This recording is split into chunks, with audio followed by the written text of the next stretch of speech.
Hello chickies, welcome to the Fully Booked Penguin channel. I am Hannah and today we are doing my May reading wrap up.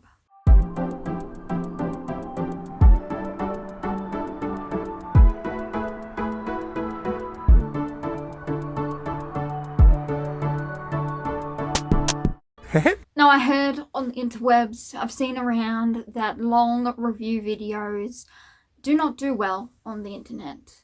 And so I have decided the tough decision that I am going to continue doing long movie length yappy videos because who cares? So we're going to just sit here and do my entire, wait, how many books? 1, 2, 3, 4, 5, 6, 7, 8, 9, 10, 11. The 11 books I read in May, and they were all in the second half of the month. Because the first half of the month, nothing got read. Zip. Nada. Nothing. So settle in, grab yourself a drink, grab yourself a blanket if it's cold, like it is here. I have my blanket. Or if you're in the hot weather, grab yourself a fan, an air-conditioned room, and let's begin this little review. So out of my May TBR, we got 2 out of the 8. We got to 8. However, I did not finish Edenbrooke because Edenbrooke is technically on my 10 before the end, which is a spin wheel I do at the start of every month.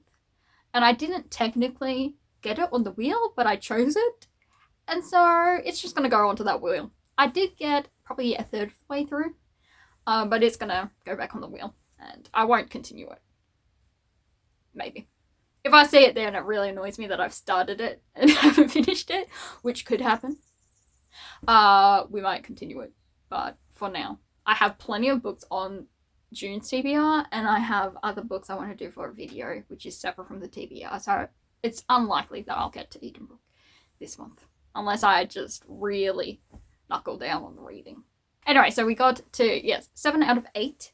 And I finished up one buddy read and then a book that was on my TBR from last month that I'd started, and so I finished in this month. Here's the stack of physical, and then I've got a couple of digital as well. Now technically I am on a time crunch, but I was going to do half now, half later, but we'll see if this video goes out in time.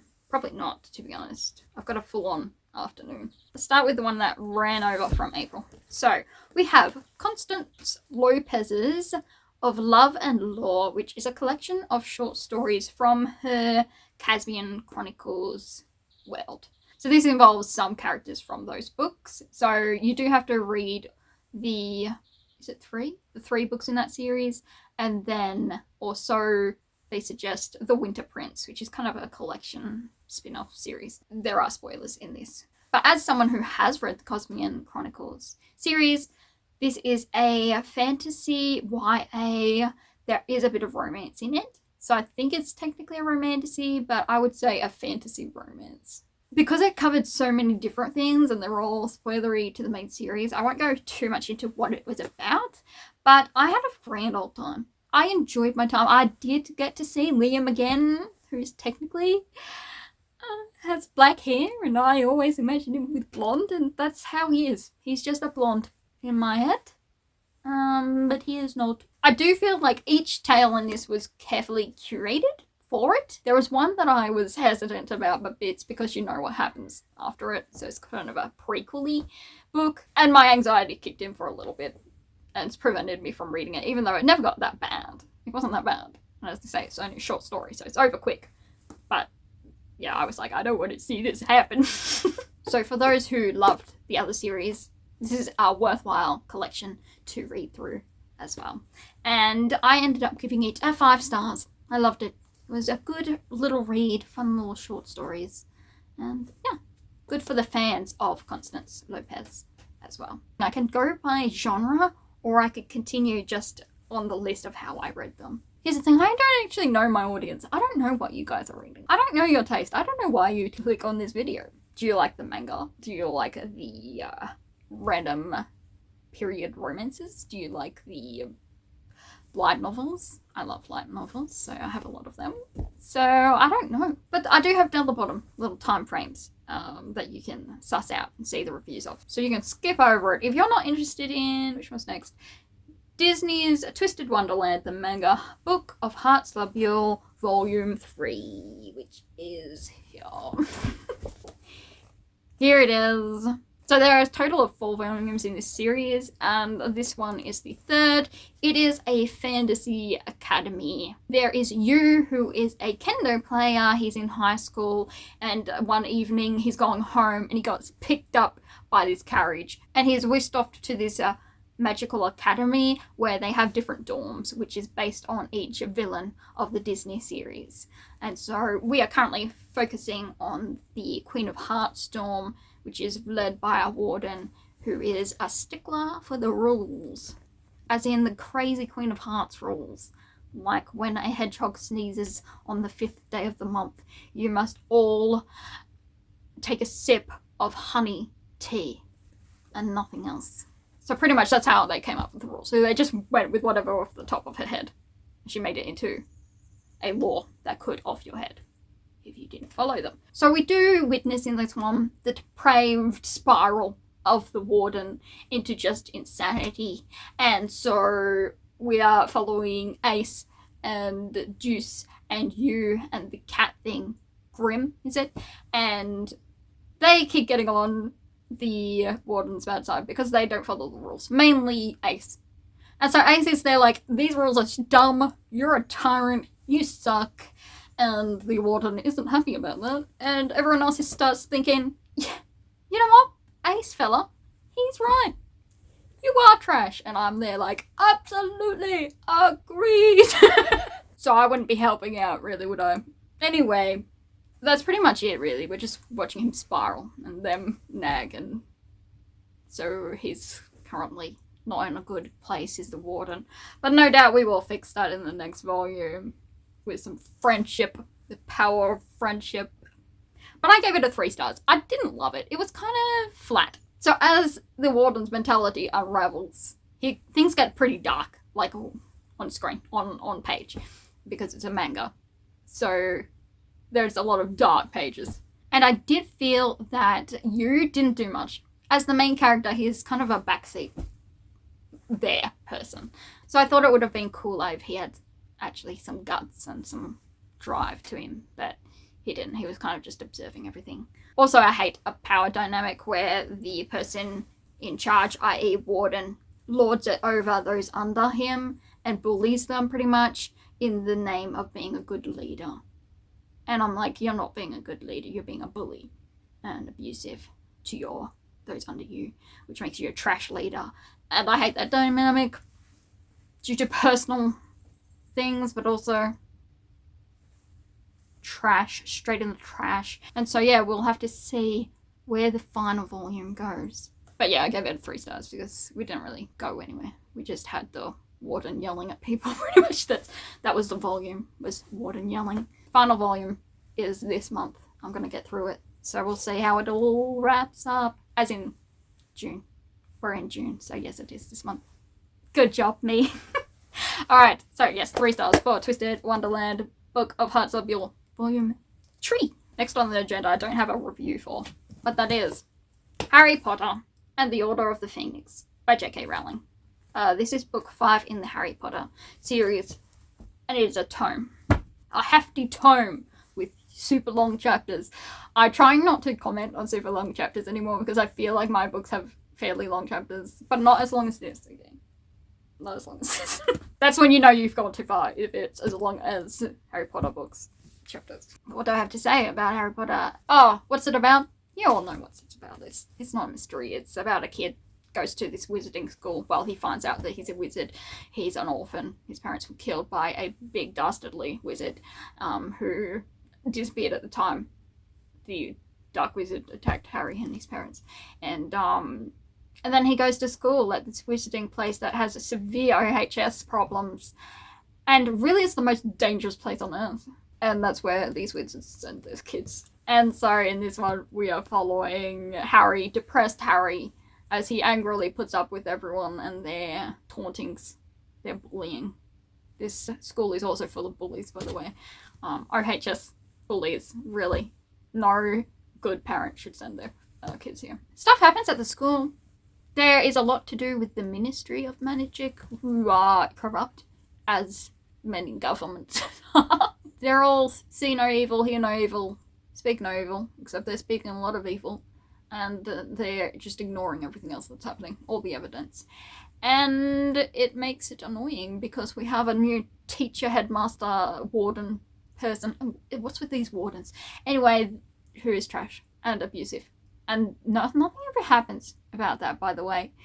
Nothing. I mean, she goes partially insane, but it's not good enough in my book. I hate child abuse, so pretty much, like, they deserve everything that goes to them, really, and more.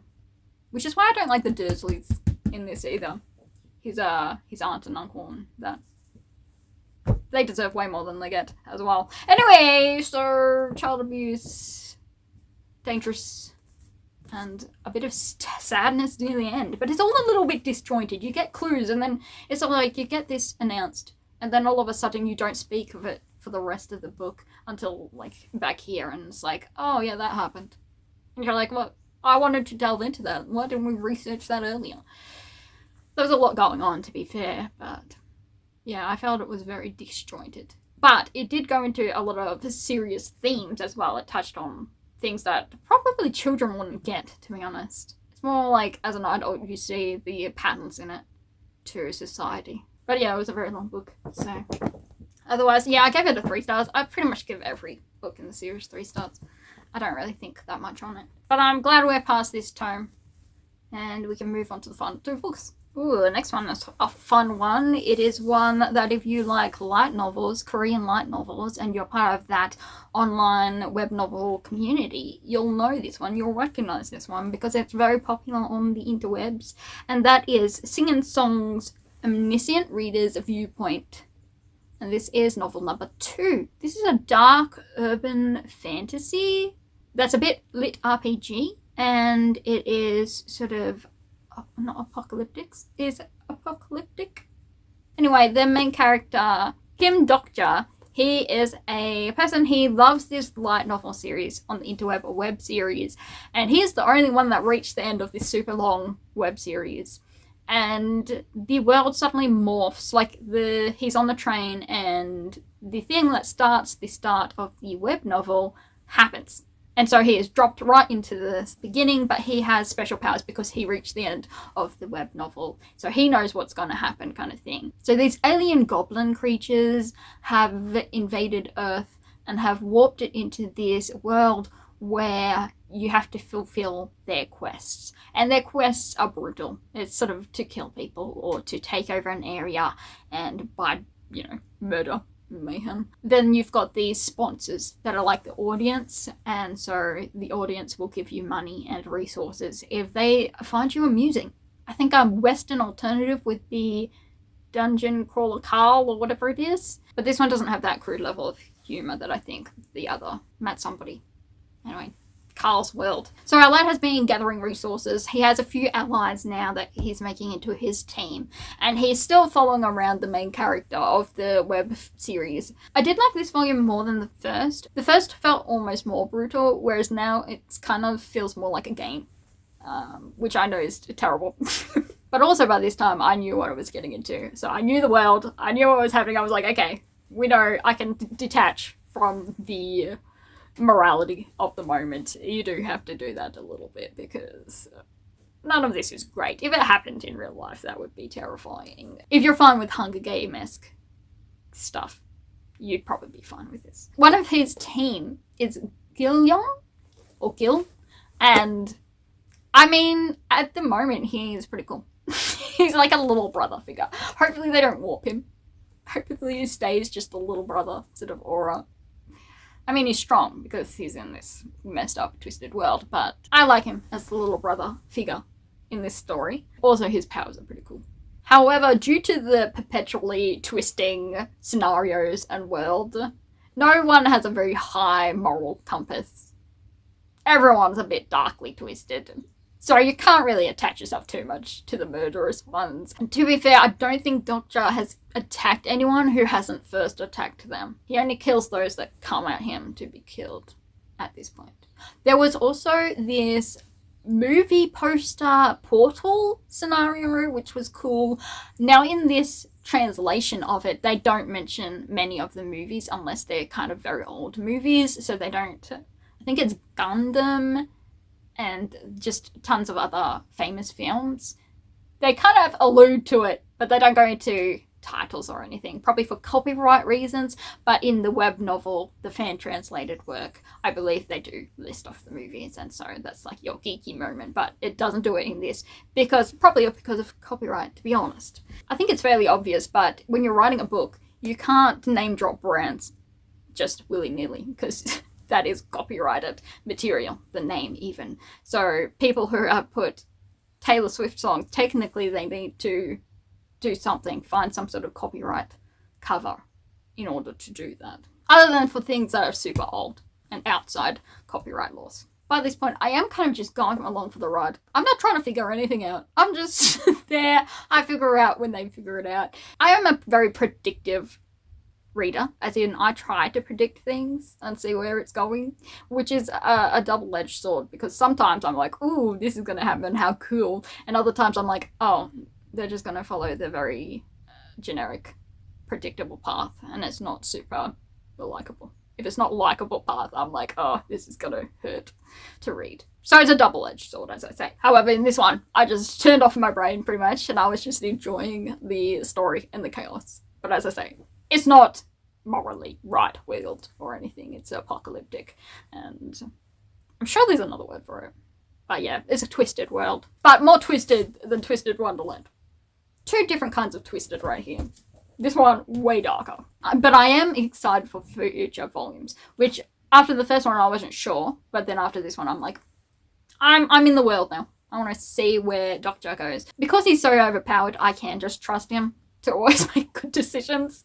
So I'm not super stressed about it, to be honest, which is good. I like that. So I gave it a 4 stars for this one. It's not a 5-star series because it does have that dark aspect that I don't super love, but I understand it's part of the genres and that sort of thing. And yeah, so there we go. I'll be interested to see the rest of the series as it goes on. But that is all of our Omniscient Readers of Viewpoint by Singing Song novel number 2. 4 stars. I think I have time to review one more, maybe 2, if I rush through. So our next book is actually going to be A Bachelor's Lessons in Love by Sally Britton. It is a historical Regency romance. Technically the series doesn't have an order, but I consider this book 1 in the Bachelors of Blackstone's series. I felt like it was a good Regency, clean romance, but it wasn't without its faults. So in this book, we are following a retired military man who is tasked with the guardianship of a child of one of his comrades. So the comrade has died and left him guardian over a girl. Then there's the aunt of the girl who comes along to help care for the girl, as well as try not to get kicked out by the military man. I started the series and I'm like, I don't know how old this girl is. Is she a child? Is she a grown woman that's about to debut? The second was true. The general is also confused. He prepared for our little girl, and it was not. And so there was a little bit of awkwardness there. And the aunt's like, oh, how could he, prepare so illy for his charge? And I'm like, he didn't know. He's never met the girl. How was he to know? So she's a bit mean in this, actually. But anyway, they are forced into this forced proximity, slow burny situation. And they both have sort of pasts that they are a bit wary of. The general has made mistakes, and the girl has been conned.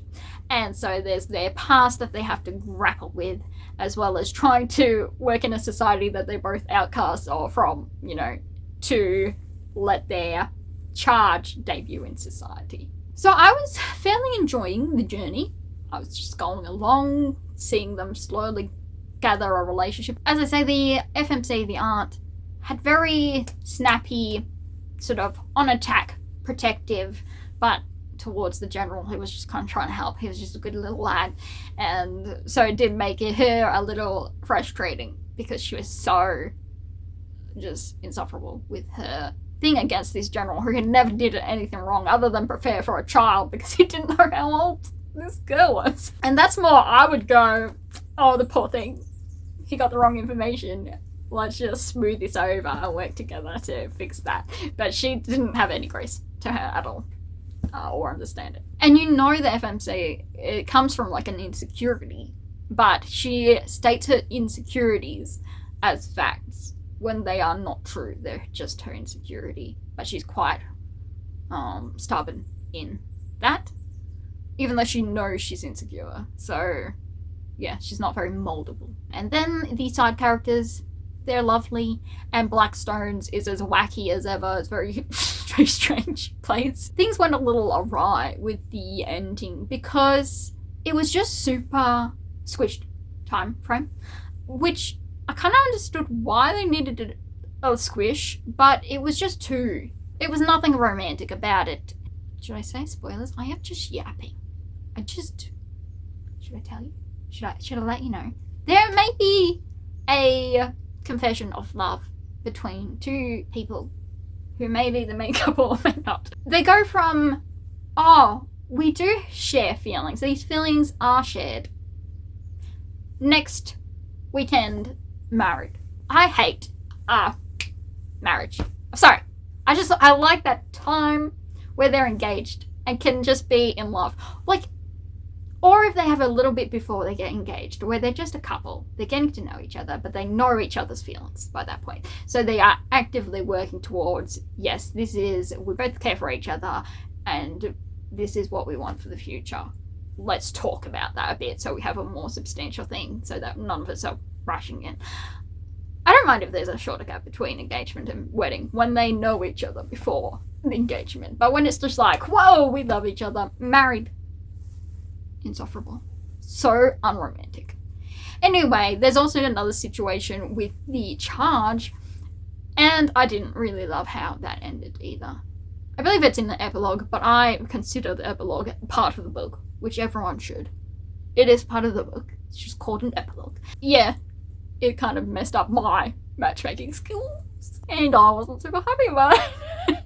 I just feel like there was better chemistry elsewhere. Anyway, so overall, it was a nice read, but nothing spectacularly groundbreaking or anything. But if you're going into it wanting kind of a Regency romance, if you're okay with a really rushed ending, it might be the book for you. But I gave it a 4 stars. As I say, I'm being very generous recently. I'm like, I don't want to give it a terrible star because they wrote a book and it got the job done. It's a book. And just because I prefer a different story structure than anyone else, doesn't necessarily mean that they're wrong. But then every review is, to the individual anyway, but people get really hurt if you rate something lower, and I'm just like, but it's all opinion, but then your opinion does affect the author in the end, so I'm like, oh well, author, you did what you set out to do, so good job. 5 stars for getting it done. But for story, I don't particularly like it. Our styles do not mesh, is really what we're saying. And for people that are like me, your style might not mesh with this author either. So star rating reviews really toughen it out. Really, really tough. If we could just review it with words and not have a star rating that diminishes things. But then sometimes you need it.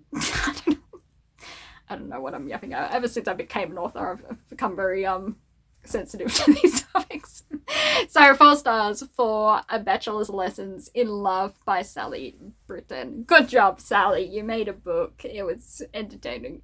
The next target on our little journey is going to be Yona the Dawn by Mizuho Kusanagi, and this is volume 35. So in this series we are following Yona, who is a princess. However, one day there is a betrayal. Her father is killed and she runs off with her bodyguard, and then along the way they discover this tale, this history of these dragons, or their descendants who are humanoid dragons. And there's only one dragon born every cycle of each colour.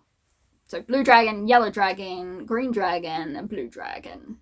And then there was the Red King, the Fire King, as they called him. They are reincarnations-ish. Completely different people, but, you know, their powers have reincarnated. So Yona sets off with her bodyguard, Huck, I need to watch the anime so I get his name right. So they set off to collect these dragons in order to help the land, her kingdom, because it's not in as great shape as she thought. She was rather sheltered, and now she's realizing that maybe her father wasn't tending it as best he should have. And so now she just wants to see her kingdom flourish. And does that mean getting revenge on the usurper king or not? We shall find out. So in this volume, things are happening. The plot is plotting. It's getting revealed, but not in a super stressful way. Our girl is being strong. Our crew is back together for the most part. And I really loved it. There's some really cool moments between our Yona and her bodyguard, Huck. And Huck has these quips. He's humorous. He's always got these little comments that are perfectly in line with my humour. So I ruffle. I don't actually. I just have a little chuckle. Turn the page. But 10 out of 10. It's so good. Ooh, also, Ao, who is a Blue Dragon's little squirrel. So, Blue Dragon, his little squirrel companion, which is a she. I discovered I always saw that squirrel as a he. And so in this volume, when another squirrel is introduced, I was like, oh, cute, they're gonna be. And then I was like, oh, actually, they can't marry, have cute little squirrel babies, because they are both girls. Unless the other squirrel is a boy, but has like long eyelashes of a girl. Look, maybe. Anyways, she's got a new bestie. A new gal bestie, which is great. 10 out of 10. I love that Ao, because Ao just pops up in different frames. It's like Where's Wally, but Where's Ao? You just sort of see Ao hanging out in different frames, and I love the search. I love, like, where is Unis? So, as always, Yona of the Dawn. Well, it's not always. Sometimes I do give it like a 4.5, but this volume is not a 4.5. It is a 5 stars. I love this series. And things may start going awry, as we know, because there are 47 volumes in the series, and I'm up to 35, which means we have 12 volumes left. 12 volumes. 12 volumes in which this is going to go downhill and probably go uphill again. But yes, currently there is a bit of a problem for our little team. But yeah, 5 stars for good old Yona of the Dawn. We are going to sneak in one more before I go running away for lunch with a friend and a book chat and all those fun things. She is one of the reasons why I just happily fangirl now. I natter at my brothers now, as in the younger of my 4 brothers. They get me just yapping at them, which is fine because they zone out. And I have grown to just accept that they're going to zone out and not listen to me, but I get my yap out because I am a woman. And I like to yap. Would I prefer if they actually listened to me? Absolutely. But that's where my friends come in. And the friend I'm meeting today, she is long-suffering and listens to me fangirl about different things. And she joins me. And so it's not like I'm feeling like, oh, she's not interested. She shows interest, which is impeccable friendship right there. Anyway, so we're going to continue with our final book until I disappear and come back, probably looking more beruffled and maybe less well lit, I'm not sure. Far from the Storm by Robert Elmer. This is book 4 of the Young Underground series. It is a Christian fiction historical World War II, and this is the end of World War II for this book. And we're following these twins who are, I believe they're 12 by this point, and they've kind of been with the Danish underground. So they are in Denmark. And at the end of the war, of course, people are starting to come back from where they went across to Sweden to escape the German occupation. So the Jews and different things. So in this one, they're getting their uncle back as well as their best friend.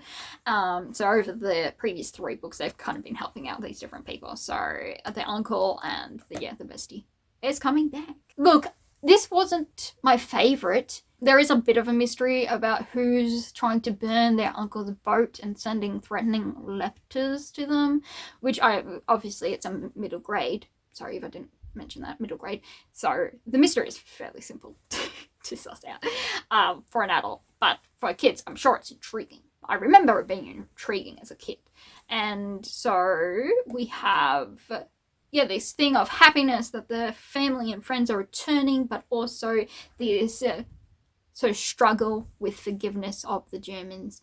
In this, it does feel a little plain to the message kind of thing, because as soon as it's announced at this end, well, you're meant to just forgive everyone kind of thing, which I'm sure is what we're meant to do as Christians, but at the same time, it's like everyone just does that easily, except for our main character, who's scarred by the experience, obviously, and so he holds on to it, but it's almost like, Peter, what are you doing, you evil little soul, you vengeful soul. But yeah, so they're kind of trying to rebuild their lives, but also welcome back people and solve who's threatening their uncle. Who is it? But of course, it's a middle grade, so yeah, just a simple, light faith aspects in the end of World War II. I gave it a 4 stars. It does its job as a middle grade book. I remember loving it as a kid. So, final 4 books when I return. But I'm gonna go get ready so I can go eat some food and hang out with a friend and talk about books. I'm gonna have to take some books. Which ones am I going to take? We all ask ourselves that question every single time this book chat comes up, and I'm like, what do I even take? I'll be back in about 2 seconds. I'm back, and sorry if there's a drop in quality. It is getting dark outside. It is only 4 p.m, but it's winter, and it's sprinkling some rain, and I have my light on, but it's on this side of my face, and it's a blue glow on this side of my face, so...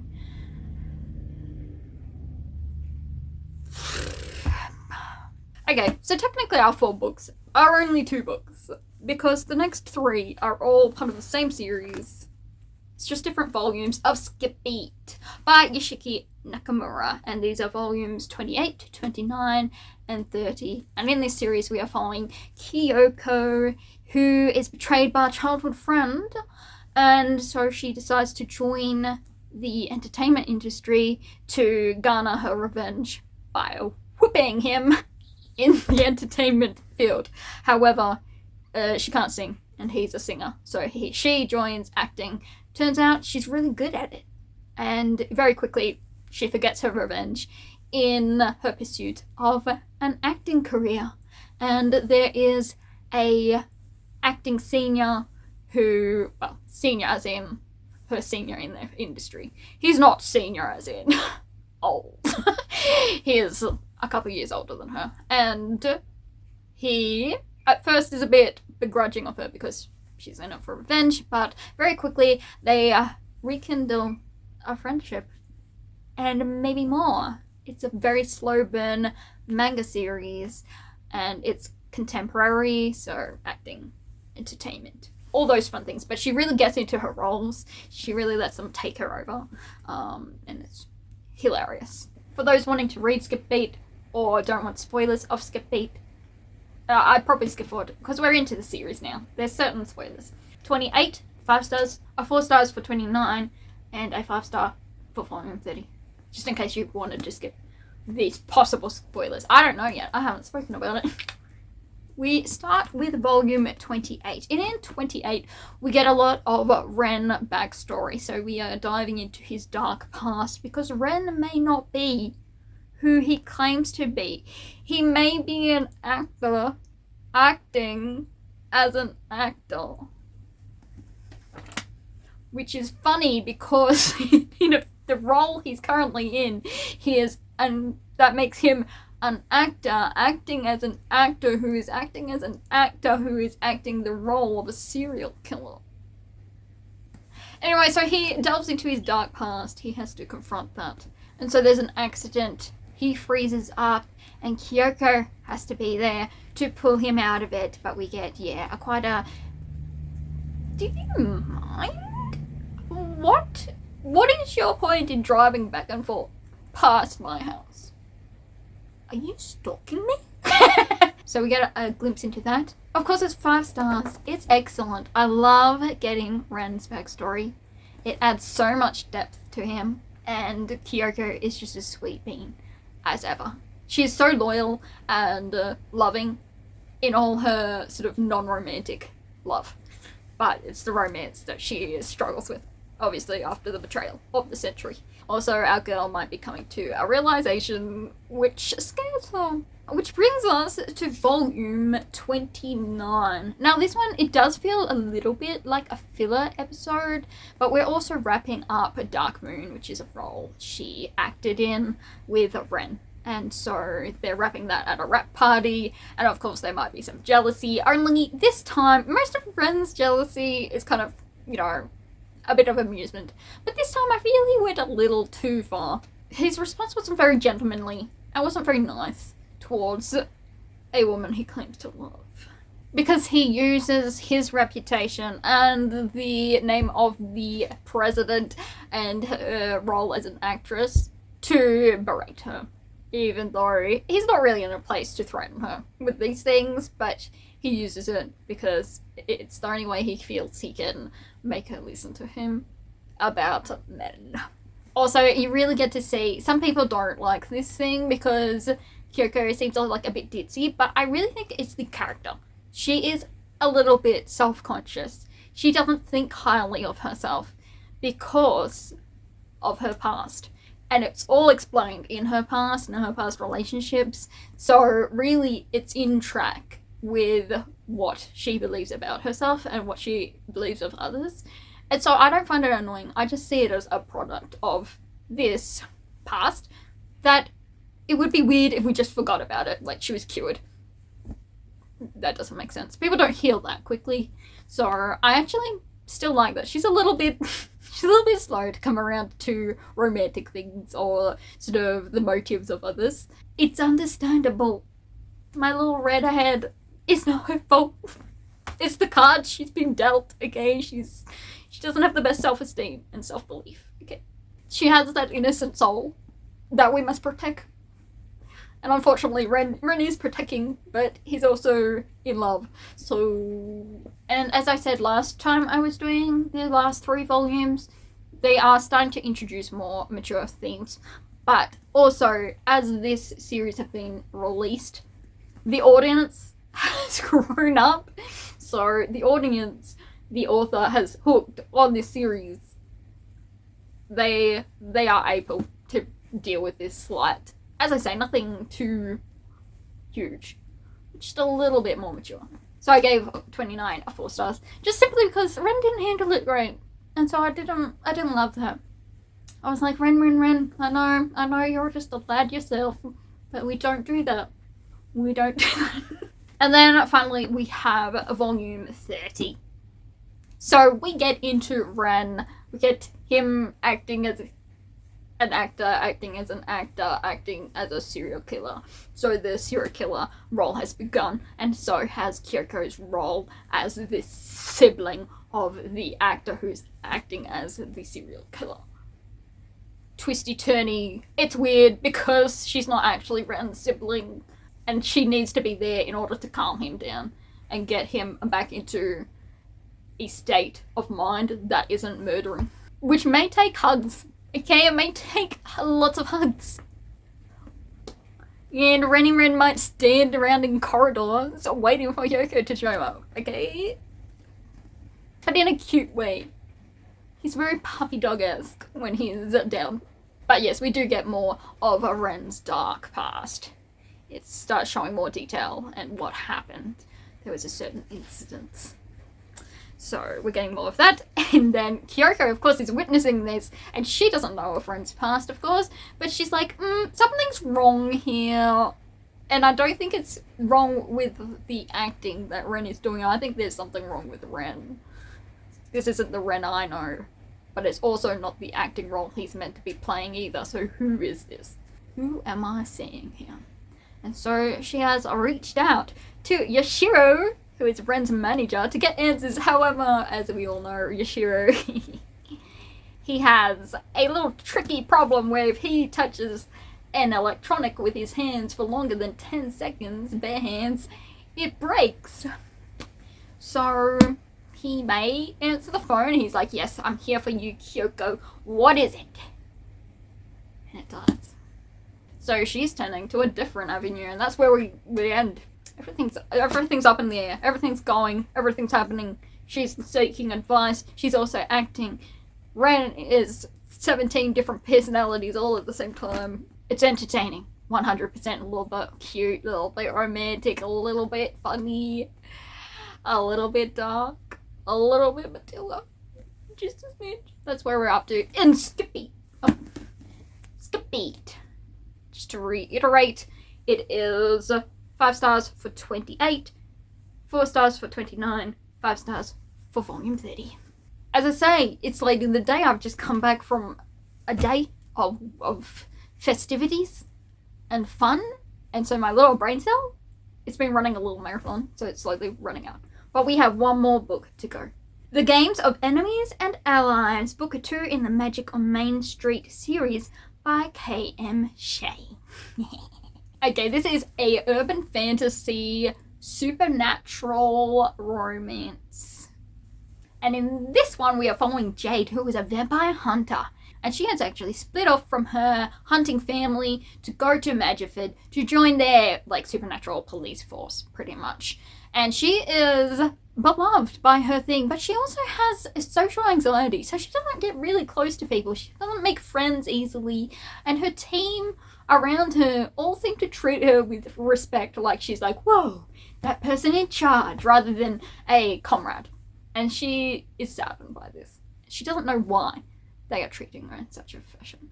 And meanwhile, a little vampire moves next door. His name is Connor, and she hides her hunter powers during the day. So he doesn't know that she's a hunter.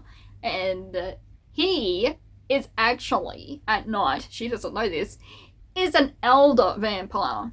As in, he is top brass. And so he is super extra powerful, but he kind of beefs with Vampire Hunter at night, not knowing that she is the next door neighbor. And so he is amused by her because he's ancient. He's bored. So he's like, you're amusing. Let me battle you at evening times. And he's kind of gone away several times of the investigations happening. Which brings us to book 2. And in book 2, again, they're having a tiff, but one of them may know something, or both of them now know something about the other, but not the same thing. So that's interesting to figure out which side of each other they know about now. And they also have a new sort of follow-on mystery. I must admit, this one went a little bit slower. Our girl kept not following clues right away. They'd be right there, so she needs to just go do it. But she doesn't. And so then it goes later and it's too late by that point. And so you have bad guys that are very obvious, but she doesn't act because she needs, like a warrant kind of situation. They need evidence in order to pursue certain things, but they need to pursue those things in order to get evidence of those warrants, for those things. So honestly, some of it does drag, but it is establishing relationships within her police force, and between Connor and Jade, and between Connor and the vampire families within Magiford. Some of the vampire scenes I felt were the most draggy, because I just didn't care. And I felt as bored as Connor is with that situation. So I guess it's supplanting the exact same feelings that he must be feeling. Because I feel them. I'm like, oh, this is so boring. These people are so annoying. I feel ancient just listening to them. We do have less culinary war crimes. Culinary crimes in this one. Because our girl doesn't do as many cooking. She's not good at cooking. Let's just put it that way. She's not good. So Connor, of course, comes in as not the taste tester, but the emergency agent to help her with smoke, etc., etc. So I admit it was slow, but I loved them, so I could push through. Except for the other vampire stuff. such a yawn fest. But when it got to the ending, ooh, that ending, impeccable. It made it a 5-star book because that's the last thing they leave you on, and I was like, yes, Connor is best boy. I'm not a big vampire girly, but I'm usually a wolf shifter girl. But Connor, what a vampire, what a lad, what an ancient being. We were actually discussing this. My friend doesn't mind the ancient being with a young person, but I mean, they are all over 23 years of age, which is my basis age for human ancient being. They have to be at least 23, and so they cover that, which is fine. As I say, that doesn't disturb me as long as they're old up to the ancient vampires. That's fine. So yes, we had a beautiful ending, impeccable. I wasn't expecting it. I probably should have. The clues were there, but I didn't expect it to go the way it did, and I loved it. So now we have the third and final installment of the trilogy, which we have to get into next, but it's not in June. Unfortunately, I have to wait at least 1 more month, see if it comes on my TVR again, but yeah. So of course I gave this one a 5 stars. As I say, there were a few slow bits, probably a few things that could have been handled better, but I'm just in it for a fun, goofy time, and that's what I received. And some of the things may have been strategical. Maybe I was meant to feel annoyed that she wasn't going after these clues because of all the red tape. I was just like, just ignore the red tape. But she wouldn't. She would stick to the rules. Same with the vampires. I'm like, you're an ancient vampire. Just let them die. Huh? But again, red tape, duty-bound things. So, but yeah, I loved it. Connor, number 1 spot. Then Grayson, and then the assassin dude? I can't remember his name. I'm thinking Riddick, but I don't think that's correct. And then final place, far down the bottom, is the other vampire. Fillion. Drake. He appears in this one, by the way. He's less insufferable in this. But that first, I will never forgive Fillion Drake. So that brings us to a wrap on our books. 11 books in total. And that also brings us to entertainment. Let's speak entertainment. So I did finish off The Other Bennett Sister. Not to my liking. There were bits that I liked. I liked Mary with her main love interest. Their funny moments. Those bits I adored, plus the Aunt Gardner, and her husband, and her kids, and that whole relationship. Loved that as well. But nothing else really cemented it as a favourite. And I just didn't like the ending. It felt lackluster, to be honest. There was a misunderstanding, which we all know I hate misunderstood trope. And yeah, I mean, it's okay. But yeah, there was just bits that I was just like, I watched an anime. I can't think of the name. Here it is.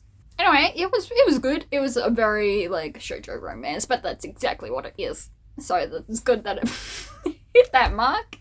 And there were a few misunderstandings and different things, but I enjoyed it. It was just cozy and fun. Just quick little anime to watch. I also watched I'm the Villainess That Will Go Down in History. That was good, but it leaves on a cliffhanger. And it was a little slow. But I enjoyed myself. I went through it. And then I've just been watching We Go 6. We Go 6 is releasing about 27,000 CCTV and other live stream videos. And so I have fallen behind on that because I've been working on second draft of book 2 of my own novels. And so I have just finished that. So I should be able to just binge We Go 6 now with all the translations. But I have been catching the live streams, but I do sometimes fall asleep when it's every second night because a girl needs to leap her sleep. Sometimes it's at 1 a.m. I can't stay up at that. I'm in bed well before then. So unless I'm talking about gaming with my friend. I was also watching a live stream at the point, so it's no fault of her own. Yeah, but we are getting introduced, and I don't have a bias, but let's just say there is a certain member. I was telling my brother, I'm like, I don't have a bias in Go 6. They're all adorable. I mean, the one I was biasing, unfortunately had to leave the group, so now he's unfortunately not around. Good old Hale. I will miss him forever. New people won't know who Hale is, and I will. Forever. Forever remember Hale. I mean, I don't think there's much hope of him ever returning. I wish he would. I wish he could go away, recover fully, come back, and pop back in. But I don't think that's usually what happens. Anyway, so I was saying I don't have a bias now that my one has unfortunately withdrawn. However, they revealed the face of Taegang, and that was the end. The loyalty cemented itself. And if you saw him, I'll put up a picture. Okay. I mean, you can't really see it in this light, but those are baby blues. Or bright blues. They're not baby blue, they're a bit darker and richer. Unlike my bank account. I think it was chosen for me, really. Was I going to choose whoever had red hair? No. But there is a certain loyalty I have with fellow redheads. So, and he's funny. They're all funny, to be honest. Anyway, so my loyalty to We Go 6, fully cemented now. And nobody gets it because I show them clips and they're just like, well, that is strange. But I'm like, but it's funny, okay? It's hilarious. If you got the lore. But I don't have anyone who's going on the journey with me. And so it's disappointing. But yes, I do love tagging. So I think that's it. I feel like there's more, but I can't recall it right now. And yes, I've been writing I'm finished. Second draft of book 2. It's gone off to my mother. She's reading it through, which is so much fun. And I've got feedback on book 1. People love it. Oh, I should probably throw it off just in case you're new here and you haven't heard. Sorrow's Blade by Hannah A. Finch. That's me. This is book 1 in the Umber Lance series. It is a historical fantasy.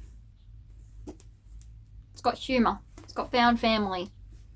It's got a little bit of piracy. It's got and the series is same world, new story. Each book, same world, needs to be read in order, but different story and different main characters. Kind of. Some of the future books will have the same main characters as earlier books, but for now, the next couple, completely new characters. Well, not completely new. They appear in this one. No spoilers! Spoilers! But the main character does appear in this. Which one is it? Who is the main character in book 2? Announcements coming later this year. Look at that. It's hard to see, but love it. But yeah, I've finished the second draft. So now I'm going to go and start writing, first drafting up a novella number 2. I have completed novella number 1 first draft. And now I have to do novella number 2 first draft. Then I will go back to editing novella number 1 and do line edits for book number 2, etc, etc. All the back end stuff. Don't know if you're interested. That's my indie shelf. Gets a spot right there. I will have to change things around when book 2 comes out, but that's future me's problem, isn't it? That brings us to an end of this video. Thank you for joining me. Thank you for spending time on a long review video, which nobody watches it anymore, supposedly. I think people do. It's just not the viral sensation. I love long review videos, personally. Even if I am never going to read that book ever, I like to hear them yap. I like to hear people yap. Just as much as I like to yap. So thank you for joining me. I shall see you all in the next video, which I have no plan at this moment in time, so we shall see. We shall see. But until next time, I wish you all a peaceful reading month. And peace.